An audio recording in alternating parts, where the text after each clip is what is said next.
आप सबका स्वागत है आपके अपने चैनल आरंभ अध्याय में। I hope you are all doing good. हम अपनी इंडियन पॉलिटी सीरीज़ को कंटिन्यू करते हुए आज डिस्कस करेंगे salient features of Indian constitution के बारे में। सो लेट्स बिगिन। पहला फीचर है हमारे इंडियन कॉन्स्टिट्यूशन का that it is the lengthiest written constitution. जैसा कि आप जानते हैं कि हमारे ओरिजिनल कॉन्स्टिट्यूशन में थे 395 articles, 22 parts and 8 schedules. Presently हमारे कॉन्स्टिट्यूशन में है 470 plus articles, 25 parts and 12 schedules. हमारे ओरिजिनल कॉन्स्टिट्यूशन में अबाउट 234 पेजेस थे और इसका वेट था 13 केजीज के अप्रॉक्स उस पूरी बुक का। हमारे इंडियन कॉन्स्टिट्यूशन का जो मेन सोर्स था वो था government of India act 1935।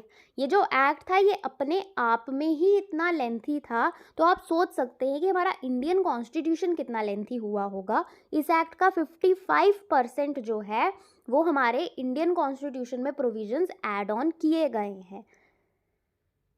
Next feature है it is drawn from various sources. जैसा कि हमने पढ़ा था अपनी प्रीवियस वीडियो में सोर्सेज ऑफ इंडियन कॉन्स्टिट्यूशन में कि हमारे इंडियन कॉन्स्टिट्यूशन में कौन कौन से प्रोविजंस कौन सी कंट्री के कॉन्स्टिट्यूशन से लाए गए हैं। फॉर एग्जांपल यूके के कॉन्स्टिट्यूशन से हमने सिंगल सिटीजनशिप बोरो की है, यूएसए के कॉन्स्टिट्यूशन से हमने फंडामेंटल राइट्स बोरो किए हैं, आयरलैंड से हमने directive principles of state policy borrow की है, कनाडा से हमने federation with strong centre borrow किया है। इसके साथ साथ और भी प्रोविजंस थे, जिन्होंने वो वीडियो नहीं देखी है डिस्क्रिप्शन बॉक्स में उसका लिंक है, do check it out. Next feature है रिजिडिटी एंड फ्लेक्सिबिलिटी। रिजिडिटी का मतलब होता है जो कठोर हो, सख्त हो, जिसको चेंज नहीं किया जा सके, वेयर एज फ्लेक्सिबिलिटी का मतलब होता है जो इजीली चेंज किया जा सकता है। हमारा कॉन्स्टिट्यूशन रिजिड भी है और फ्लेक्सिबल भी है। कैसे? क्योंकि हमारे कॉन्स्टिट्यूशन में कुछ ऐसे प्रोविजंस हैं जिनको चेंज किया जा सकता है, मॉडिफाई किया जा सकता है बिना कोई स्पेशल मेजॉरिटी के। उसके लिए आपको अमेंडमेंट लाने की ज़रूरत नहीं पड़ती है। जैसे सैलरीज इंक्रीज करनी होती हैं मेंबर ऑफ पार्लियामेंट्स की, या किसी स्टेट का नेम चेंज करना है, उसकी बाउंड्री चेंज करनी है, वो बिना किसी अमेंडमेंट लाए की जा सकती है। वेयर एज कुछ ऐसे प्रोविजंस होते हैं जिनको स्पेशल मेजॉरिटी की रिक्वायरमेंट होती है, और ये जो अमेंडमेंट्स का प्रोसीजर है ये डिस्क्राइब किया गया है हमारे कॉन्स्टिट्यूशन के आर्टिकल 368 में। इन प्रोविजंस में आपको एग्जाम्पल देके बता देते हैं। जैसे जीएसटी इम्प्लीमेंट हुआ था हमारी कंट्री में, उसके लिए पार्लियामेंट का तो मेजॉरिटी अप्रूवल मिलना ही चाहिए था। उसके साथ साथ हमारी स्टेट्स में से मोर देन 50% स्टेट्स का भी अप्रूवल चाहिए था, तब कहीं जाके जीएसटी इम्प्लीमेंट हुआ। तो इससे हमें पता चला कि हमारा कॉन्स्टिट्यूशन रिजिड तो है, साथ ही साथ फ्लेक्सिबल भी है। नेक्स्ट फीचर है federal system with unitary bias. Federal system भी है हमारा देश, लेकिन यूनिटरी सेंटर की तरफ ज़्यादा झुकाव है, सेंटर के पास ज़्यादा पावर्स हैं। जो हमारे कॉन्स्टिट्यूशन में वर्ड है फेडरेशन, कहीं पे भी मेंशन नहीं है। हमारे इंडियन कॉन्स्टिट्यूशन को, इंडियन सिस्टम को क्वासी फेडरल बताया गया है, जहाँ पे यूनियन ज़्यादा पावरफुल होती है स्टेट से, सेंटर ज़्यादा पावरफुल होता है स्टेट से। क्या क्या फीचर्स हैं फेडरल सिस्टम के? 2 sets of government, centre and state. हमारे देश में 2 सेट्स ऑफ गवर्नमेंट एग्जिस्ट करती है, सेंटर गवर्नमेंट भी और हर एक स्टेट में स्टेट गवर्नमेंट भी। नेक्स्ट फीचर है डिवीजन ऑफ पावर। हमारे कॉन्स्टिट्यूशन में पावर्स डिवाइड की हुई हैं कि सेंटर के पास क्या पावर्स होंगी और स्टेट्स के पास क्या पावर होंगी, जिसको हमने 7th शेड्यूल में डिस्कस किया था कि 3 लिस्ट के फॉर्म में मिलती है, union list, state list and concurrent list. Next feature है फेडरल सिस्टम का रिटन कॉन्स्टिट्यूशन। हमारा इंडिया का कॉन्स्टिट्यूशन रिटन है। उसके अलावा एक फीचर है बाय कैमरलिज्म। बाय मतलब 2, जहाँ पे 2 हाउसेज ऑफ लेजिस्लेचर एग्जिस्ट करते हैं। हमारे पार्लियामेंट में 2 हाउसेज है, लोकसभा, राज्यसभा। कुछ कुछ स्टेट्स में अगर हम जाते हैं तो वहाँ पे भी आपको 2 हाउसेज मिलते हैं, legislative assemblies and legislative council. ये जो बाय कैमरलिज्म भी है ये भी एक तरीके का फेडरल फीचर ही डिनोट करता है। फीचर्स ऑफ यूनिटरी सिस्टम्स देख लेते हैं। सिंगल कॉन्स्टिट्यूशन, पूरे इंडिया में एक ही कॉन्स्टिट्यूशन प्रिवेल करता है, उसी कॉन्स्टिट्यूशन के अकॉर्डिंग लॉज एग्जिस्ट करते हैं। स्टेट्स के पास अपना कॉन्स्टिट्यूशन नहीं है, JNK के पास था लेकिन अब वो भी नहीं है। सिंगल सिटीजनशिप, हम सब लोग इंडिया के सिटीजन्स हैं, हम में से कोई भी किसी एक पर्टिकुलर स्टेट का सिटीजन नहीं कहलाता है। We all have Indian passport, हम इंडियन सिटीजन्स हैं, हम ना कि किसी एक स्टेट के सिटीजन्स हैं। Appointment of governor by the union, जो स्टेट्स में या जो यूनियन टेरिटरीज में गवर्नर, लेफ्टिनेंट गवर्नर्स अपॉइंट किए जाते हैं, उनकी अपॉइंटमेंट यूनियन यानी कि सेंटर करता है। तो काम तो वो स्टेट में कर रहा है, लेकिन उसकी अपॉइंटमेंट कहाँ से होकर आई है? सेंटर से होके आई है। इस फॉर्म में भी आप देखिए सेंटर का ज़्यादा कंट्रोल हो रहा है स्टेट्स पे। ऑल इंडिया सर्विसेज, जिसे हम IAS कहते हैं, IPS कहते हैं, IFS कहते हैं, उनकी भी एग्ज़ाम क्लियर होने के बाद अपॉइंटमेंट तो सेंटर से होती है, लेकिन वो काम कहाँ करते हैं? किसी एक उनका काडर होता है, उनको किसी एक स्टेट में काम करना होता है। काम तो वो इंसान एक स्टेट में कर रहा है, लेकिन अपॉइंटमेंट कहाँ से होकर आई है? सेंटर से। ये भी स्ट्रॉन्ग सेंटर का ही एक फीचर होता है। Residuary power of the centre, centre के पास है रेजिडरी पावर, ना कि स्टेट्स के पास है। इससे भी पता चलता है कि सेंटर जो है वो स्ट्रॉन्ग है। एमरजेंसी प्रोविजंस, जब हमारे देश में इमरजेंसी लगती है, इमरजेंसी लगा कौन सकता है? सेंटर लगा सकता है, स्टेट के पास तो पावर ही नहीं है। और इमरजेंसी लगने के टाइम पे सेंटर जो है पूरा पावरफुल हो जाता है, स्टेट्स की भी जो पावर्स होती हैं वो भी सेंटर ले लेता है। ये सब फीचर्स हैं स्ट्रॉन्ग सेंटर के। तो हमारा जो इंडियन फेडरल सिस्टम है वो यूनिटरी बायस है, ज़्यादा सेंटर की तरफ झुकाव है। Next feature is parliamentary form of government. हमारे इंडिया में parliamentary form of government exist करता है, जिसको वेस्टमिनिस्टर मॉडल कहते हैं। हमारे इंडिया में इलेक्टेड रिप्रेजेंटेटिव सिस्टम है। इलेक्टेड रिप्रेजेंटेटिव का मतलब कि लोग अपने रिप्रेजेंटेटिव को वोट दे के इलेक्ट करते हैं, चुनते हैं, और वो रिप्रेजेंटेटिव उन लोगों की भलाई के लिए काम करते हैं। हमारे लोग वोट दे भी सकते हैं और खुद इलेक्शंस लड़ भी सकते हैं, ताकि वो लोगों को रिप्रेजेंट कर पाए। और ये जो रिप्रेजेंटेटिव्स हैं ये अकाउंटेबल होते हैं लोगों को। अकाउंटेबल मतलब रिस्पॉन्सिबल, उनकी जिम्मेदारी होती है, उनको जवाब देना पड़ता है लोगों को। Features of parliamentary form of government देख लेते हैं। पहला फीचर है both real and nominal executive head. Real head जो होता है देश का वो होते हैं प्राइम मिनिस्टर, वेयर एज जो नॉमिनल हेड है हमारी कंट्री के वो है प्रेसिडेंट। रियल में कौन काम कर रहा है? Prime minister. वेयर एज नाम, किसके नाम पे वो काम हो रहे हैं? वो हो रहे हैं प्रेसिडेंट के नाम में। तो हमारे देश में बोथ रियल हेड भी है और नॉमिनल हेड भी है। ये एक फीचर होता है पार्लियामेंट्री फॉर्म ऑफ गवर्नमेंट का। नेक्स्ट फीचर होता है मेजॉरिटी पार्टी रूल। जिस पार्टी की मेजॉरिटी आएगी, बहुमत आएगी, उसकी सरकार बन जाती है। नेक्स्ट फीचर है membership of ministers in the legislature.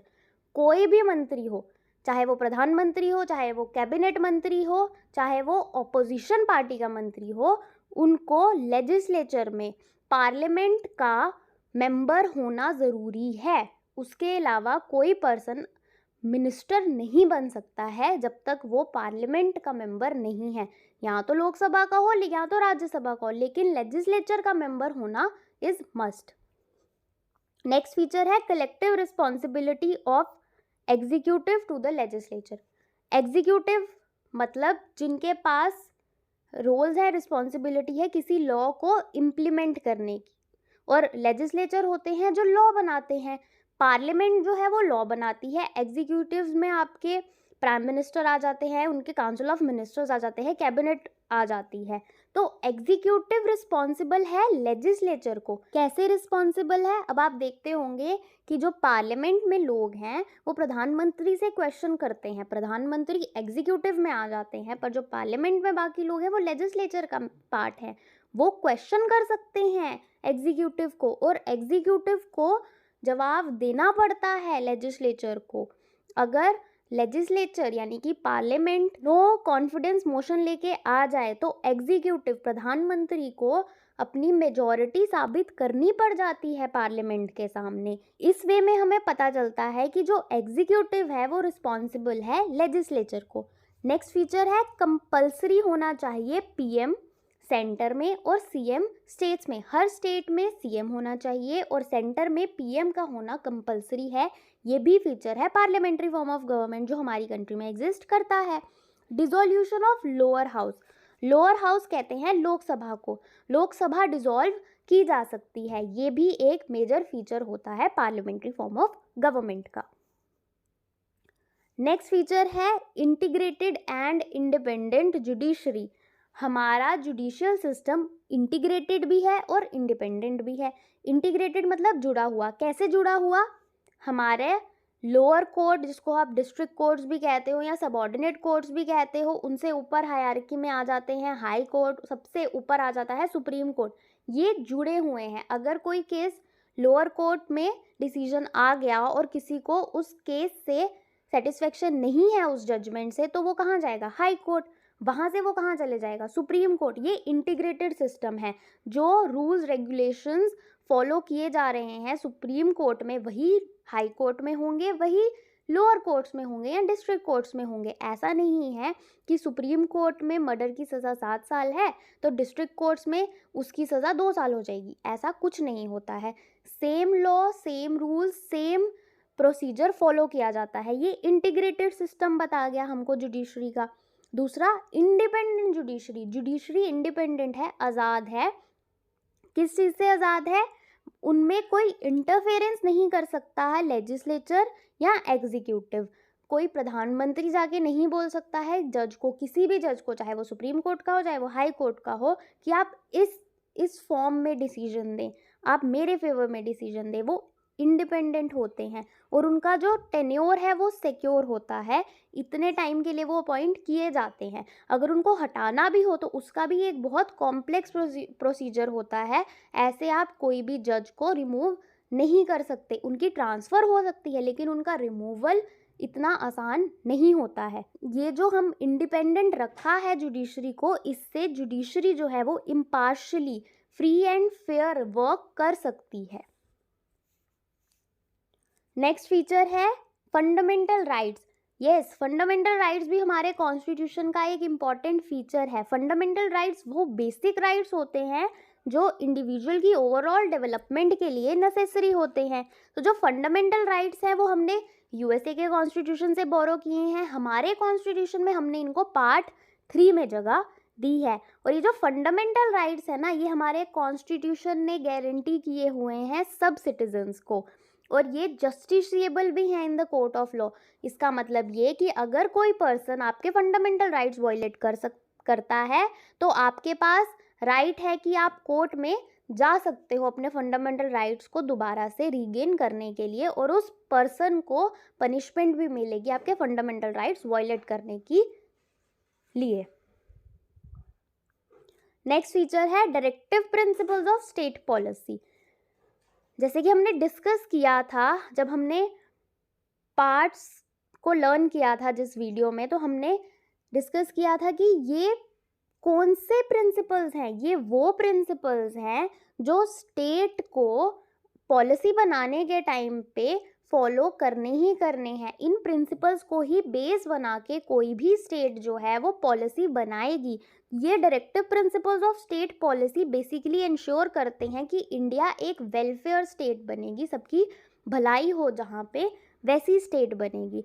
Directive principles को हमने आयरिश कॉन्स्टिट्यूशन से बोरो किया है और पार्ट 4 में रखा है हमारे कॉन्स्टिट्यूशन में। लेकिन एक ड्रॉबैक है डायरेक्टिव प्रिंसिपल्स का, वो ये कि डीपीएसपीज नॉन जस्टिशिएबल हैं।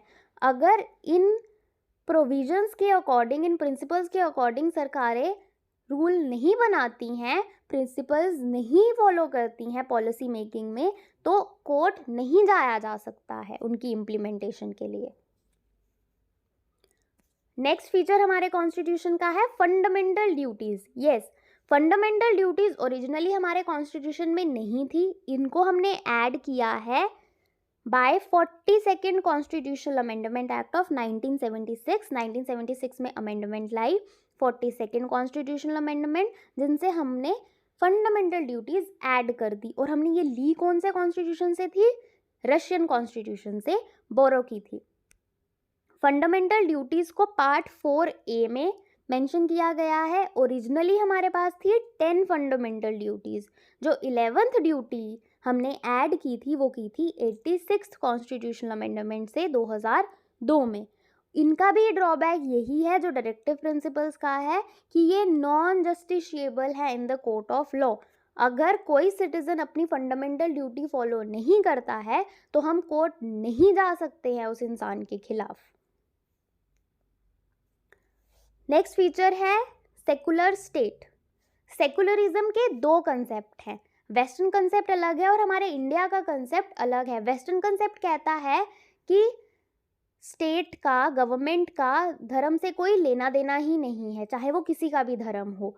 वेयर एज इंडिया का जो कंसेप्ट है वो कहता है कि सब धर्म के लोग बराबर होंगे स्टेट के, एक राष्ट्र की सरकार के नज़र में, और सबको इक्वल स्टेटस प्रोवाइड किया जाएगा। इसीलिए हमारे कंट्री में हमें होली की भी छुट्टी होती है, दिवाली की भी छुट्टी होती है, ईद की भी छुट्टी होती है, क्रिसमस की भी छुट्टी होती है, बुद्ध पूर्णिमा की भी छुट्टी होती है, महावीर जयंती की भी छुट्टी होती है।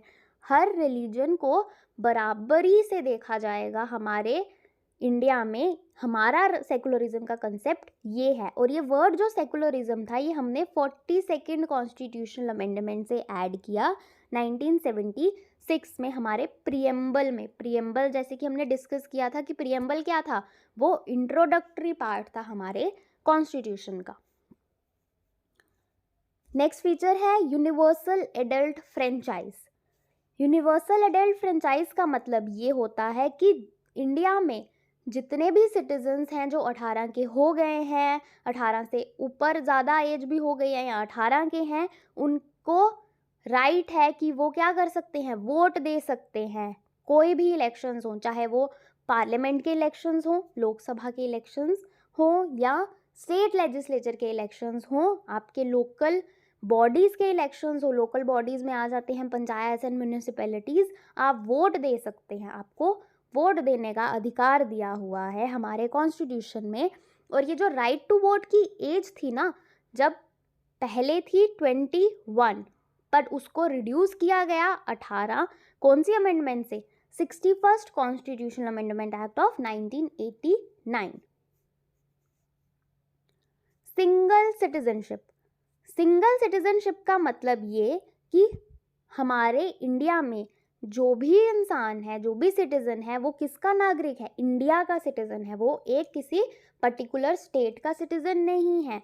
हम सब भारत के नागरिक हैं। तो ये जो सिंगल सिटीजनशिप का कंसेप्ट हमारे कॉन्स्टिट्यूशन में है, ये हमारी जो फीलिंग है ब्रदरहुड की, भाईचारा की, वननेस की, एकता की जो फीलिंग है उसको स्ट्रेंथन करता है, उसको और ज़्यादा पावरफुल बनाता है। वेयर एज यूएसए में अगर हम देखें उसमें 50 स्टेट्स हैं और हर एक स्टेट की अपनी सिटीजनशिप है। यूएसए में उस कंट्री की तो है, वेयर एज हर एक स्टेट की अपनी सिटीजनशिप है जिसको डुअल सिटीजनशिप कहते हैं। बट हमारी कंट्री में कौन सी सिटीजनशिप एग्जिस्ट करती है? सिंगल सिटीजनशिप एग्जिस्ट करती है। नेक्स्ट फीचर इंडियन कॉन्स्टिट्यूशन का है इंडिपेंडेंट बॉडीज।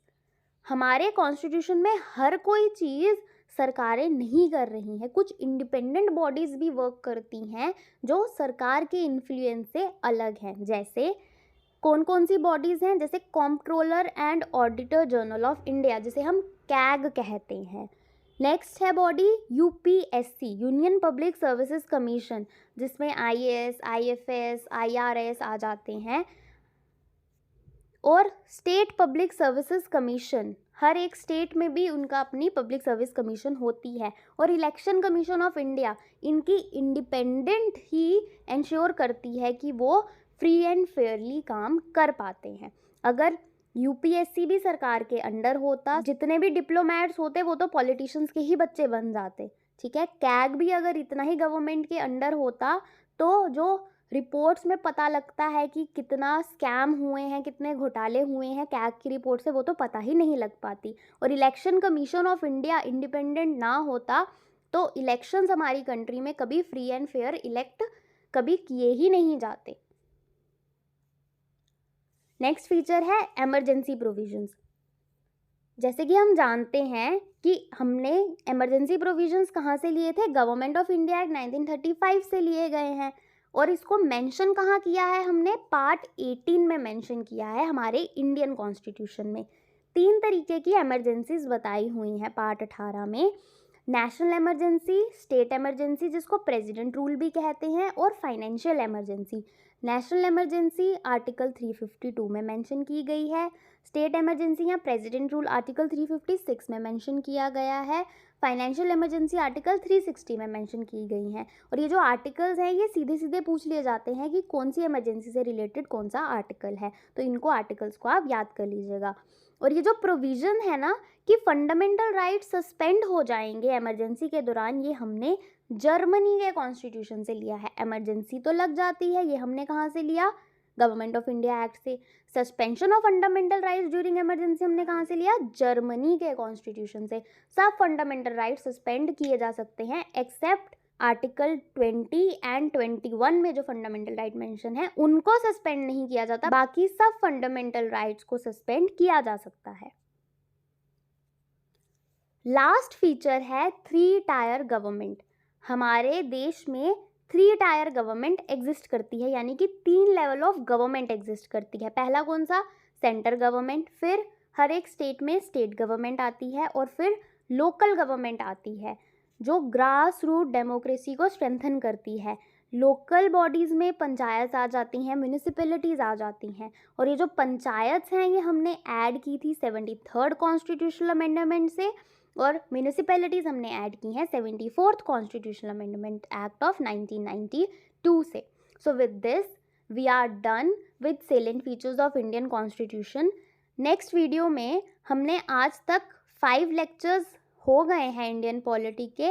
इन सब लेक्चर्स में से जितने भी इम्पॉर्टेंट MCQs बनते आए हैं प्रीवियस ईयर क्वेश्चंस में, हम उनको डिस्कस करेंगे। आप बच्चों का ये काम है कि आप रिवाइज करें इन 5 लेक्चर्स को, ताकि जो MCQs हैं उनको आप एक तरीके के मॉक टेस्ट की फॉर्म में कंसीडर कर लें।